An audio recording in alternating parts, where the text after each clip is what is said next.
Chapter 8. The third and last interview with Smerdyakov. When he was halfway there, the keen dry wind that had been blowing early that morning rose again, and a fine dry snow began falling thickly. It did not lie on the ground, but was whirled about by the wind, and soon there was a regular snowstorm. There were scarcely any lamp-posts in the part of the town where Smerdyakov lived. Ivan strode alone in the darkness, unconscious of the storm, instinctively picking out his way. His head ached, and there was a painful throbbing in his temples. He felt that his hands were twitching convulsively. Not far from Marya Kondratyevna's cottage, Ivan suddenly came upon a solitary, drunken little peasant. He was wearing a coarse and patched coat, and was walking in zigzags, grumbling and swearing to himself. Then suddenly he would begin singing in a husky, drunken voice. "Ach, Vanka's gone to Petersburg. I won't wait till he comes back." But he broke off every time at the second line and began swearing again. Then he would begin the same song again. Ivan felt an intense hatred for him before he had thought about him at all. Suddenly he realized his presence and felt an irresistible impulse to knock him down. At that moment they met, and the peasant with a violent lurch fell full tilt against Ivan, who pushed him back furiously. The peasant went flying backwards and fell like a log on the frozen ground. He uttered one plaintive "oh, oh," and then was silent. Ivan stepped up to him. He was lying on his back without movement or consciousness. He will be frozen, thought Ivan, and he went on his way to Smerdyakov. In the passage, Marya Kondratyevna, who ran out to open the door with a candle in her hand, whispered that Smerdyakov was very ill. "It's not that he's laid up, but he seems not himself, and he even told us to take the tea away." "He wouldn't have any." "Why does he make a row?" asked Ivan coarsely. "Oh dear no, quite the contrary, he's very quiet. Only please don't talk to him too long," Marya Kondratyevna begged him. Ivan opened the door and stepped into the room. It was overheated as before, but there were changes in the room. One of the benches at the side had been removed, and in its place had been put a large old mahogany leather sofa, on which a bed had been made up, with fairly clean white pillows. Smerdyakov was sitting on the sofa, wearing the same dressing gown. The table had been brought out in front of the sofa, so that there was hardly room to move. On the table lay a thick book in yellow cover, but Smerdyakov was not reading it. He seemed to be sitting doing nothing. He met Ivan with a slow, silent gaze, and was apparently not at all surprised at his coming. There was a great change in his face. He was much thinner and sallower. His eyes were sunken, and there were blue marks under them. "Why, you really are ill." Ivan stopped short. "I won't keep you long. I won't even take off my coat. Where can one sit down?" He went to the other end of the table, moved up a chair and sat down on it. "Why do you look at me without speaking? I've only come with one question, and I swear I won't go without an answer. Has the young lady, Katerina Ivanovna, been with you?" Smerdyakov still remained silent, looking quietly at Ivan as before. Suddenly, with a motion of his hand, he turned his face away. "What's the matter with you?" cried Ivan. "Nothing." "What do you mean by nothing?" "Yes, she has. It's no matter to you. Let me alone." "No, I won't let you alone." "Tell me, when was she here?" "Why, I'd quite forgotten about her," said Smerdyakov, with a scornful smile, and turning his face to Ivan again, he stared at him with a look of frenzied hatred, the same look that he had fixed on him at their last interview, a month before. "You seem very ill yourself. Your face is sunken. You don't look like yourself," he said to Ivan. "Never mind my health. Tell me what I ask you." "But why are your eyes so yellow? The whites are quite yellow." "Are you so worried?" He smiled contemptuously and suddenly laughed outright. "Listen, I've told you I won't go away without an answer," Ivan cried, intensely irritated. "Why do you keep pestering me?" "Why do you torment me?" said Smerdyakov with a look of suffering. "Damn it, I've nothing to do with you. Just answer my question and I'll go away." "I've no answer to give you. said Smerdyakov, looking down again. "You may be sure I'll make you answer." "Why are you so uneasy?" Smerdyakov stared at him, not simply with contempt but almost with repulsion. "Is this because the trial begins tomorrow? Nothing will happen to you. Can't you believe that at last? Go home, go to bed and sleep in peace. Don't be afraid of anything." "I don't understand you. What have I to be afraid of tomorrow?" Ivan articulated in astonishment, and suddenly a chill breath of fear did in fact pass over his soul. Smerdyakov measured him with his eyes.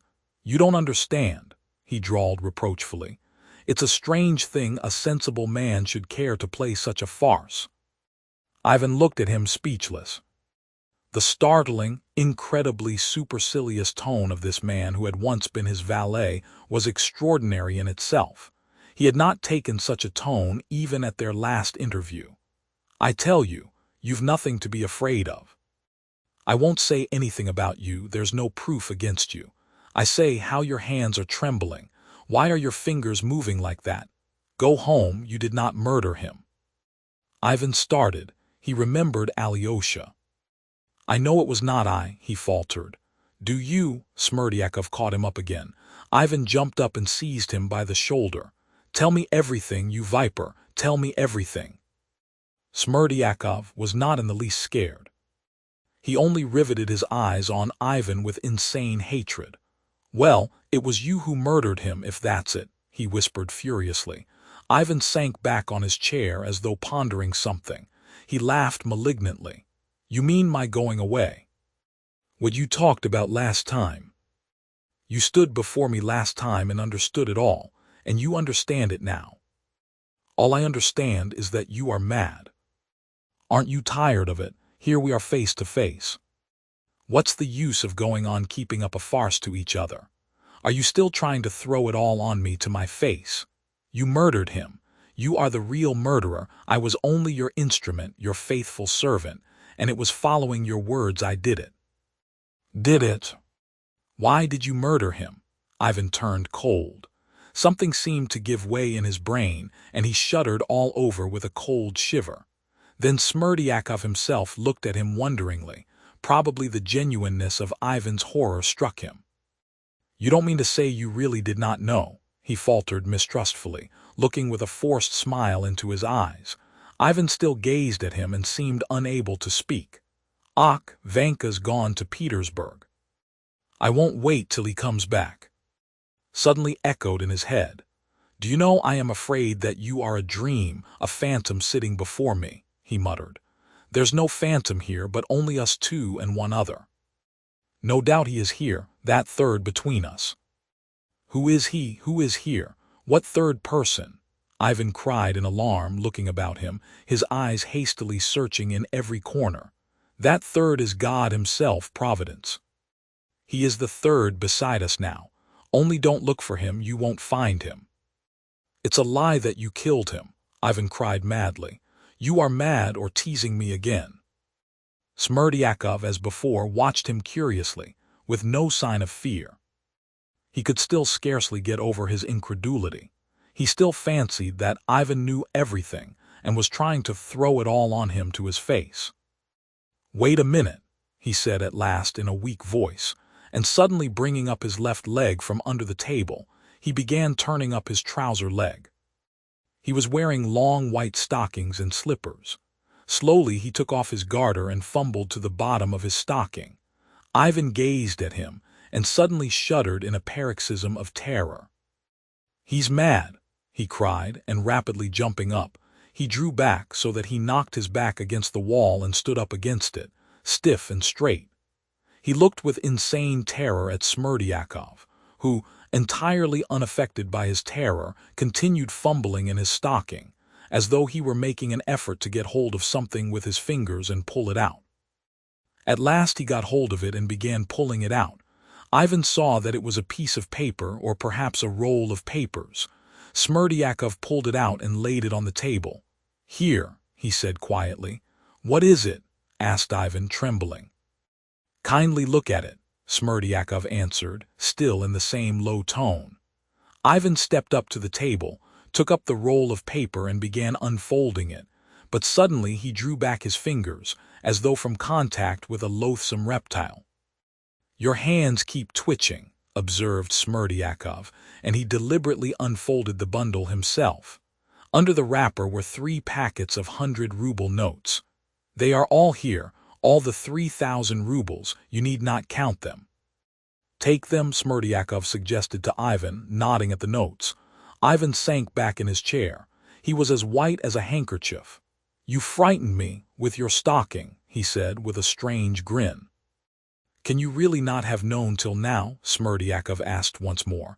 "No, I did not know. I kept thinking of Dmitri. Brother, ach!" He suddenly clutched his head in both hands.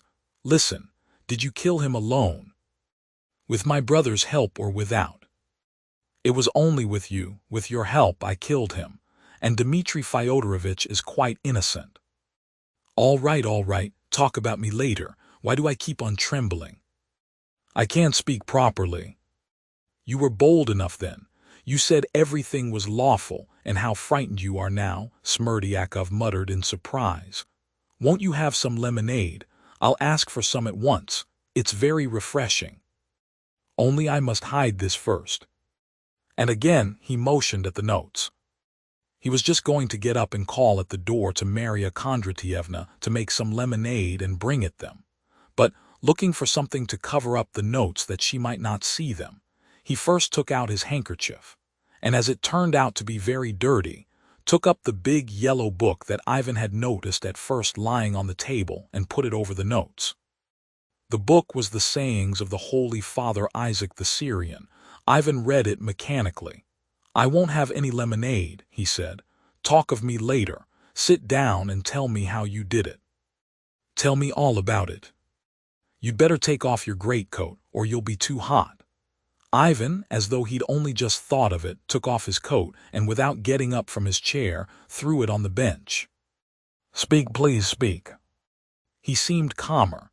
He waited, feeling sure that Smerdyakov would tell him all about it. "How it was done," sighed Smerdyakov. "It was done in a most natural way, following your very words." "Of my words later," Ivan broke in again, apparently with complete self-possession, firmly uttering his words and not shouting as before. "Only tell me in detail how you did it. Everything as it happened. Don't forget anything. The details above everything, the details, I beg you." "You'd gone away, then I fell into the cellar." "In a fit or in a sham one?" "A sham one, naturally." "I shammed it all. I went quietly down the steps to the very bottom and lay down quietly, and as I lay down I gave a scream and struggled, till they carried me out." "Stay. And were you shamming all along, afterwards and in the hospital?" "No, not at all. Next day, in the morning, before they took me to the hospital, I had a real attack, and a more violent one than I've had for years. For 2 days I was quite unconscious." All right, go on." "They laid me on the bed. I knew I'd be the other side of the partition, for whenever I was ill, Marfa Ignatievna used to put me there, near them. She's always been very kind to me from my birth up. At night I moaned, but quietly. I kept expecting Dmitri Fyodorovitch to come." "Expecting him to come to you?" "Not to me. I expected him to come into the house, for I'd no doubt that he'd come that night, for being without me and getting no news, he'd be sure to come and climb over the fence as he used to, and do something. And if he hadn't come, then nothing would have happened. I should never have brought myself to it without him." All right. Speak more intelligibly, don't hurry. Above all, don't leave anything out."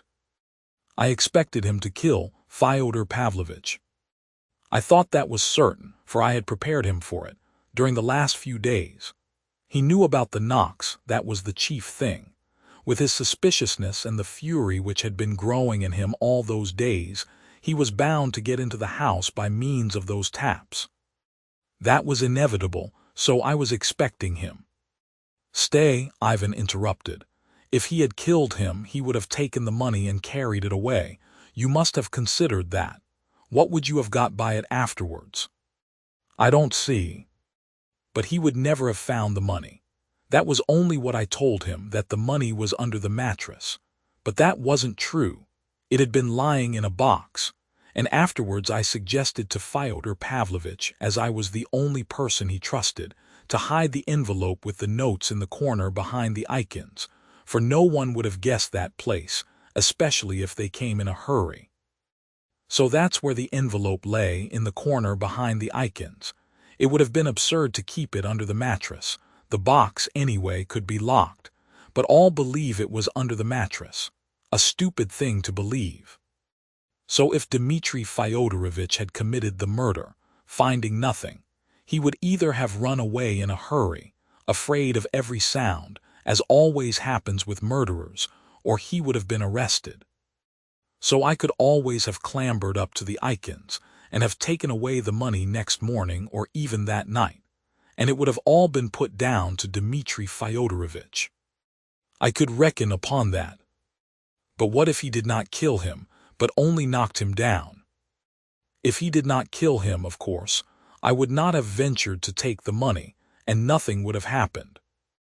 But I calculated that he would beat him senseless, and I should have time to take it then. And then I'd make out to Fyodor Pavlovitch that it was no one but Dmitri Fyodorovitch who had taken the money after beating him. Stop. I am getting mixed. Then it was Dmitri after all who killed him. You only took the money. No, he didn't kill him. Well, I might as well have told you now that he was the murderer. But I don't want to lie to you now because if you really haven't understood till now, as I see for myself, and are not pretending, so as to throw your guilt on me to my very face, you are still responsible for it all, since you knew of the murder and charged me to do it, and went away knowing all about it. And so I want to prove to your face this evening that you are the only real murderer in the whole affair, and I am not the real murderer, though I did kill him. You are the rightful murderer. Why am I a murderer? Oh God! Ivan cried, unable to restrain himself at last, and forgetting that he had put off discussing himself till the end of the conversation. You still mean that teacher Mashnya? Stay, tell me, why did you want my consent if you really took teacher Mashnya for consent? How will you explain that now? Assured of your consent, I should have known that you wouldn't have made an outcry over those 3,000 being lost, even if I'd been suspected, instead of Dmitri Fyodorovitch, or as his accomplice. On the contrary, you would have protected me from others. And when you got your inheritance, you would have rewarded me when you were able, all the rest of your life. For you'd have received your inheritance through me, seeing that if he had married Agrafena Alexandrovna, you wouldn't have had a farthing. Then you intended to worry me all my life afterwards, snarled Ivan. And what if I hadn't gone away then but had informed against you? What could you have informed? That I persuaded you to go to teacher Mashnya, that's all nonsense. Besides, after our conversation you would either have gone away or have stayed. If you had stayed, nothing would have happened. I should have known that you didn't want it done and should have attempted nothing. As you went away, it meant you assured me that you wouldn't dare to inform against me at the trial, and that you'd overlook my having the 3,000. And indeed, you couldn't have prosecuted me afterwards, because then I should have told it all in the court. That is, not that I had stolen the money or killed him. I shouldn't have said that, but that you'd put me up to the theft and the murder, though I didn't consent to it. That's why I needed your consent, so that you couldn't have cornered me afterwards, for what proof could you have had? I could always have cornered you, revealing your eagerness for your father's death, and I tell you the public would have believed it all, and you would have been ashamed for the rest of your life. Was I then so eager, was I? Ivan snarled again. To be sure you were, and by your consent you silently sanctioned my doing it. Smerdyakov looked resolutely at Ivan. He was very weak and spoke slowly and wearily, but some hidden inner force urged him on. He evidently had some design. Ivan felt that. Go on, he said. Tell me what happened that night. What more is there to tell? I lay there and I thought I heard the master shout. And before that, Grigory Vasilievich had suddenly got up and came out, and he suddenly gave a scream, and then all was silence and darkness. I lay there waiting, my heart beating. I couldn't bear it. I got up at last, went out. I saw the window open on the left into the garden, and I stepped to the left to listen whether he was sitting there alive, and I heard the master moving about, sighing, so I knew he was alive. Etch, I thought. I went to the window and shouted to the master, "It's I," and he shouted to me, he's run away. He meant Dmitri Fyodorovich had been. "He's killed Grigory." "Where?" I whispered. "There in the corner," he pointed. He was whispering too. "Wait a bit," I said. I went to the corner of the garden to look, and there I came upon Grigory Vasilievich lying by the wall, covered with blood, senseless. So it's true that Dmitri Fyodorovich has been here, was the thought that came into my head, and I determined on the spot to make an end of it, as Grigory Vasilievich, even if he were alive, would see nothing of it, as he lay there senseless. The only risk was that Marfa Ignatievna might wake up. I felt that at the moment, but the longing to get it done came over me till I could scarcely breathe. I went back to the window to the master and said, "She's here, she's come. Agrafena Alexandrovna has come, wants to be let in," and he started like a baby. "Where is she?" he fairly gasped, but couldn't believe it. "She's standing there," said I, "open." He looked out of the window at me, half believing and half distrustful, but afraid to open. Why, he is afraid of me now, I thought. And it was funny. I bethought me to knock on the window frame, those taps we'd agreed upon as a signal that Grushenka had come in his presence before his eyes. He didn't seem to believe my word, but as soon as he heard the taps, he ran at once to open the door. He opened it. I would have gone in, but he stood in the way to prevent me passing. "Where is she? Where is she?" He looked at me all of a tremble. Well, thought I, if he's so frightened of me as all that, it's a bad lookout.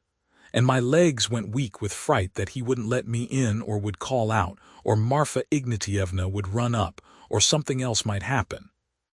I don't remember now, but I must have stood pale, facing him. I whispered to him, "Why, she's there under the window. How is it you don't see her?" I said. "Bring her then, bring her." "She's afraid," said I. "She was frightened at the noise. She's hidden in the bushes. Go and call to her yourself from the study." He ran to the window, put the candle in the window. "Grushenka," he cried, "Grushenka, are you here?" Though he cried that, he didn't want to lean out of the window, he didn't want to move away from me, for he was panic-stricken. He was so frightened he didn't dare to turn his back on me. "Why, here she is," said I. I went up to the window and leaned right out of it. "Here she is. She's in the bush, laughing at you. Don't you see her?" He suddenly believed it. He was all of a shake. He was awfully crazy about her, and he leaned right out of the window. I snatched up that iron paper weight from his table, do you remember, weighing about 3 pounds. I swung it and hit him on the top of the skull with the corner of it. He didn't even cry out. He only sank down suddenly, and I hit him again, and a third time. And the third time I knew I'd broken his skull. He suddenly rolled on his back, face upwards, covered with blood. I looked round. There was no blood on me, not a spot. I wiped the paper weight, put it back, went up to the Ikins, took the money out of the envelope, and flung the envelope on the floor and the pink ribbon beside it. I went out into the garden all of a tremble, straight to the apple tree with a hollow in it. You know that hollow? I'd marked it long before and put a rag and a piece of paper ready in it. I wrapped all the notes in the rag and stuffed it deep down in the hole, and there it stayed for over a fortnight. I took it out later when I came out of the hospital. I went back to my bed, lay down and thought, if Grigory Vasilievich has been killed outright, it may be a bad job for me, but if he is not killed and recovers, it will be first rate. For then he'll bear witness that Dmitri Fyodorovich has been here, and so he must have killed him and taken the money. Then I began groaning with suspense and impatience, so as to wake Marfa Ignatievna as soon as possible. At last she got up and she rushed to me, but when she saw Grigory Vasilievich was not there, she ran out, and I heard her scream in the garden. And that set it all going and set my mind at rest." He stopped. Ivan had listened all the time in dead silence, without stirring or taking his eyes off him. As he told his story, Smerdyakov glanced at him from time to time, but for the most part kept his eyes averted. When he had finished, he was evidently agitated and was breathing hard. The perspiration stood out on his face, but it was impossible to tell whether it was remorse he was feeling or what. "Stay," cried Ivan, pondering. "What about the door? If he only opened the door to you, how could Grigory have seen it open before? For Grigory saw it before you went." It was remarkable that Ivan spoke quite amicably, in a different tone, not angry as before. So if anyone had opened the door at that moment and peeped in at them, he would certainly have concluded that they were talking peaceably about some ordinary, though interesting, subject. As for that door and Grigory Vasilievich's having seen it open, that's only his fancy, said Smerdyakov, with a wry smile. He is not a man, I assure you, but an obstinate mule. He didn't see it, but fancied he had seen it, and there's no shaking him. It's just our luck he took that notion into his head, for they can't fail to convict Dmitri Fyodorovitch after that. Listen, said Ivan, beginning to seem bewildered again and making an effort to grasp something. Listen, there are a lot of questions I want to ask you, but I forget them. I keep forgetting and getting mixed up. Yes, tell me this at least. Why did you open the envelope and leave it there on the floor? Why didn't you simply carry off the envelope? When you were telling me, I thought you spoke about it as though it were the right thing to do, but why, I can't understand. I did that for a good reason. For if a man had known all about it, as I did for instance, if he'd seen those notes before, and perhaps had put them in that envelope himself, and had seen the envelope sealed up and addressed, with his own eyes, if such a man had done the murder, what should have made him tear open the envelope afterwards, especially in such desperate haste, since he'd know for certain the notes must be in the envelope? No, if the robber had been someone like me, he'd simply have put the envelope straight in his pocket and got away with it as fast as he could. But it'd be quite different with Dmitri Fyodorovitch. He only knew about the envelope by hearsay. He had never seen it, and if he'd found it, for instance, under the mattress, he'd have torn it open as quickly as possible to make sure the notes were in it. And he'd have thrown the envelope down, without having time to think that it would be evidence against him. Because he was not an habitual thief and had never directly stolen anything before, for he is a gentleman born, and if he did bring himself to steal, it would not be regular stealing, but simply taking what was his own, for he'd told the whole town he meant to before, and had even bragged aloud before everyone that he'd go and take his property from Fyodor Pavlovitch. I didn't say that openly to the prosecutor when I was being examined, but quite the contrary. I brought him to it by a hint, as though I didn't see it myself, and as though he'd thought of it himself and I hadn't prompted him. So that Mr. Prosecutor's mouth positively watered at my suggestion. But can you possibly have thought of all that on the spot? Cried Ivan, overcome with astonishment. He looked at Smerdyakov again with alarm. Mercy on us! Could any one think of it all in such a desperate hurry? It was all thought out beforehand. Well, it was the devil helped you, Ivan cried again. No, you are not a fool, you are far clever than I thought. He got up, obviously intending to walk across the room. He was in terrible distress, but as the table blocked his way, and there was hardly room to pass between the table and the wall, he only turned round where he stood and sat down again. Perhaps the impossibility of moving irritated him, as he suddenly cried out almost as furiously as before. Listen, you miserable, contemptible creature. Don't you understand that if I haven't killed you, it's simply because I am keeping you to answer tomorrow at the trial? God sees, Ivan raised his hand. Perhaps I too was guilty. Perhaps I really had a secret desire for my father's death, but I swear I was not as guilty as you think, and perhaps I didn't urge you on at all." No, I didn't urge you on. But no matter, I will give evidence against myself tomorrow at the trial. I'm determined to. I shall tell everything. But we'll make our appearance together. And whatever you may say against me at the trial, whatever evidence you give, I'll face it. I am not afraid of you. I'll confirm it all myself. But you must confess too. You must. We'll go together. That's how it shall be.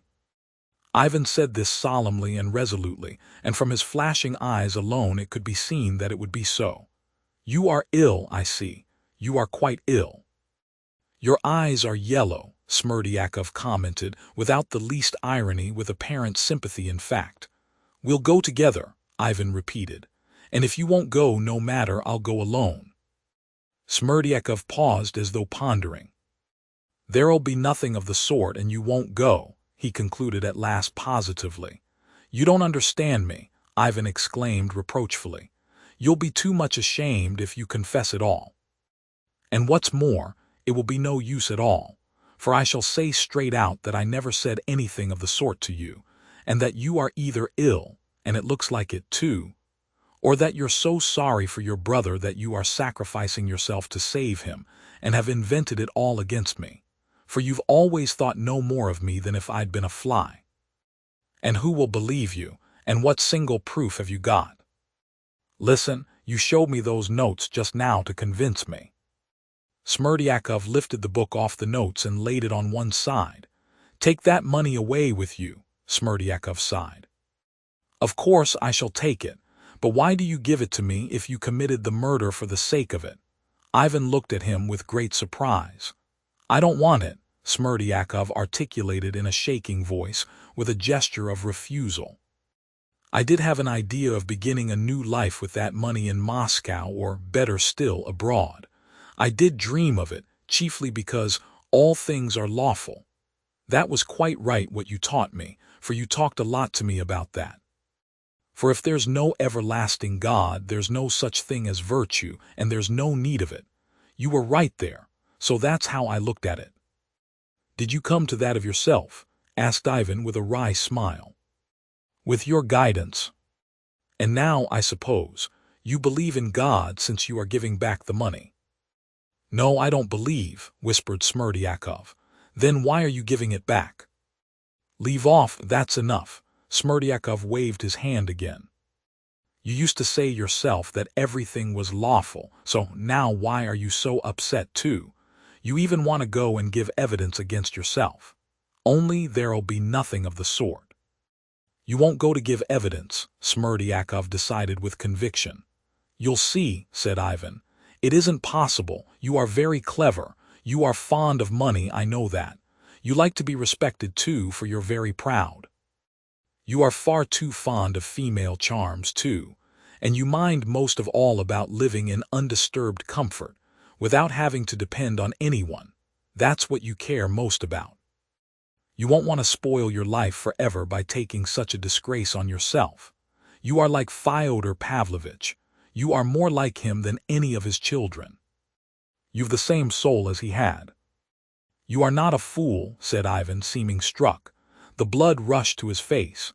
"You are serious now," he observed, looking suddenly at Smerdyakov with a different expression. "It was your pride made you think I was a fool. Take the money."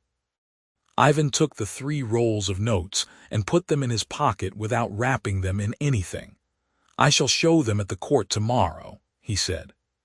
"Nobody will believe you, as you've plenty of money of your own. You may simply have taken it out of your cash box and brought it to the court." Ivan rose from his seat. "I repeat," he said, "the only reason I haven't killed you is that I need you for tomorrow. Remember that, don't forget it." "Well, kill me." "Kill me now," Smerdyakov said, all at once looking strangely at Ivan. "You won't dare do that even," he added with a bitter smile. "You won't dare to do anything, you who used to be so bold." "Till tomorrow," cried Ivan and moved to go out. "Stay a moment, show me those notes again." Ivan took out the notes and showed them to him. Smerdyakov looked at them for 10 seconds. "Well, you can go," he said, with a wave of his hand. "Ivan Fyodorovitch," he called after him again. "What do you want?" Ivan turned without stopping. "Goodbye." "Till tomorrow," Ivan cried again, and he walked out of the cottage. The snowstorm was still raging. He walked the first few steps boldly, but suddenly began staggering. "It's something physical," he thought with a grin. Something like joy was springing up in his heart. He was conscious of unbounded resolution. He would make an end of the wavering that had so tortured him of late. His determination was taken, and now it will not be changed, he thought with relief. At that moment he stumbled against something and almost fell down. Stopping short, he made out at his feet the peasant he had knocked down, still lying senseless and motionless. The snow had almost covered his face. Ivan seized him and lifted him in his arms. Seeing a light in the little house to the right, he went up, knocked at the shutters, and asked the man to whom the house belonged to help him carry the peasant to the police station, promising him 3 rubles. The man got ready and came out. I won't describe in detail how Ivan succeeded in his object, bringing the peasant to the police station and arranging for a doctor to see him at once, providing with a liberal hand for the expenses. I will only say that this business took a whole hour, but Ivan was well content with it. His mind wandered and worked incessantly. If I had not taken my decision so firmly for tomorrow, he reflected with satisfaction, I should not have stayed a whole hour to look after the peasant, but should have passed by, without caring about his being frozen. I am quite capable of watching myself, by the way, he thought at the same instant, with still greater satisfaction, although they have decided that I am going out of my mind. Just as he reached his own house, he stopped short, asking himself suddenly hadn't he better go at once to the prosecutor and tell him everything. He decided the question by turning back to the house. Everything together tomorrow, he whispered to himself, and strange to say, almost all his gladness and self-satisfaction passed in one instant. As he entered his own room, he felt something like a touch of ice on his heart, like a recollection, or, more exactly, a reminder, of something agonizing and revolting that was in that room now at that moment, and had been there before. He sank wearily on his sofa. The old woman brought him a samovar. He made tea, but did not touch it. He sat on the sofa and felt giddy. He felt that he was ill and helpless. He was beginning to drop asleep, but got up uneasily and walked across the room to shake off his drowsiness. At moments he fancied he was delirious, but it was not illness that he thought of most. Sitting down again, he began looking round as though searching for something. This happened several times. At last his eyes were fastened intently on one point. Ivan smiled, but an angry flush suffused his face. He sat a long time in his place, his head propped on both arms, though he looked sideways at the same point, at the sofa that stood against the opposite wall. There was evidently something, some object that irritated him there, worried him and tormented him.